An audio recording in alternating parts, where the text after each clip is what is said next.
So mga idol, good evening. Ito tayong mamamana. Subukan naman natin sa gabi. Bali si Utol yung kabady natin ngayon. Sana hindi malabo yung tubig. So tabay kung ano yung mahuli namin.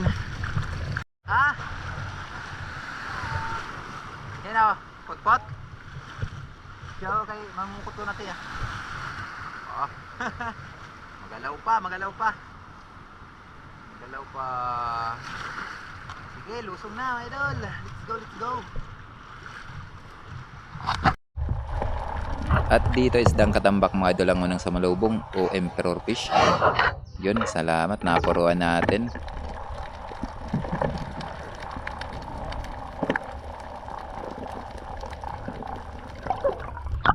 Ay, salamat. Kuya naman natin katambak.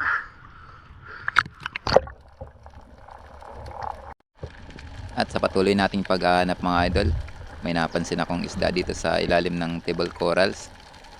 Isang surgeon fish o panasay kung tawagin sa amin. Salamat, ito yung masarap na klase ng surgeon fish mga idol o labahita. Para tayo ng panasay mga idol. Dito nahirapan na kami ni Utol maganap ng isda. Bukod sa malabo nga ang tubig, malakas pang current dahil sa malalaki ang alon. At dito nakatagpo tayo ng isdang panasay na naman na nasa butas. Kaso nga lang pag bunot ko, yun nakatanggal. Kaya kailangan naman natin dito mag second shot. Yun, salamat at naabutan pa natin.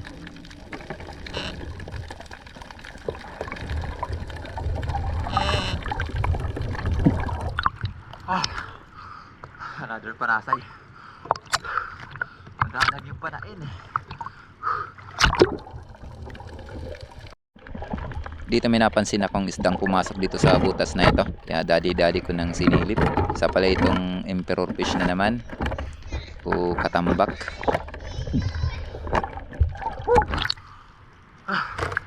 Para tayo nagtatambak.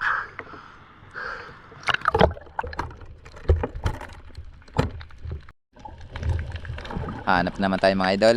Ito may nakita tayo dito sa butas. Isdang surgeon fish naman, panasay.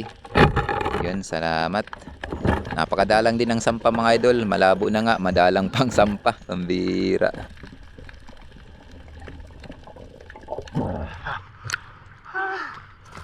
Para tayo ng panasay mga idol.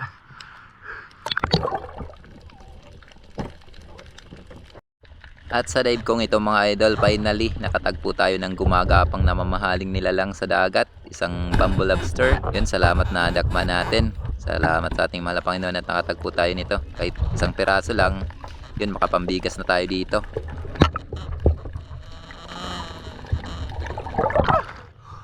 Lobster mga idol. Kadakma tayo ng lobster. Salamat.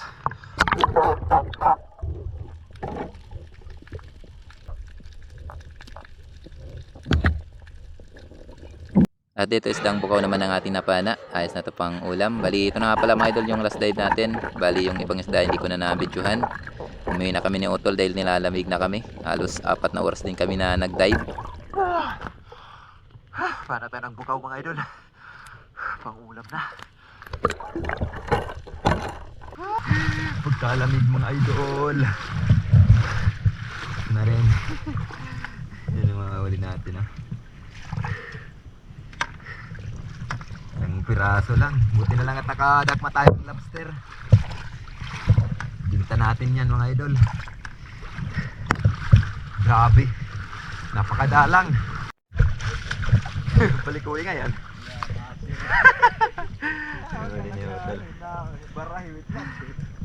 Puti lang yung huli namin. Lamig lang yung marami.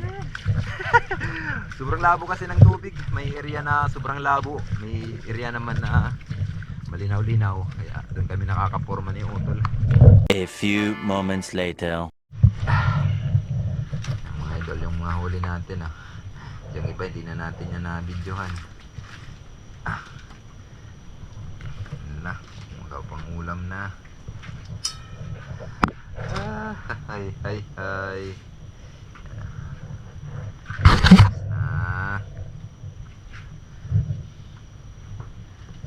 May lobster tayo. Malaki yung lobster natin ah. Binta natin to. Yan na. Natin. Yun. 950 grams. Ay, paratang linaw na rin to.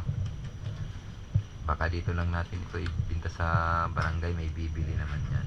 Medyo baba nga lang ang presyo kumpara din sa buyer. Malayo kasi dito yung buyer.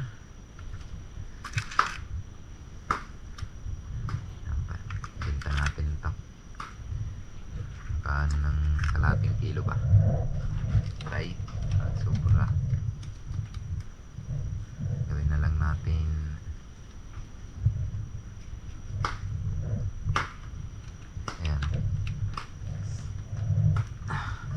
750 grams na lang yan. Ito naman yung ulam natin. Ayos na. Ang ulam natin na ito. Tinira natin yung bukaw. Yung mga pulang isda. Pang ulam. Okay, alright. Ayan, 750 grams.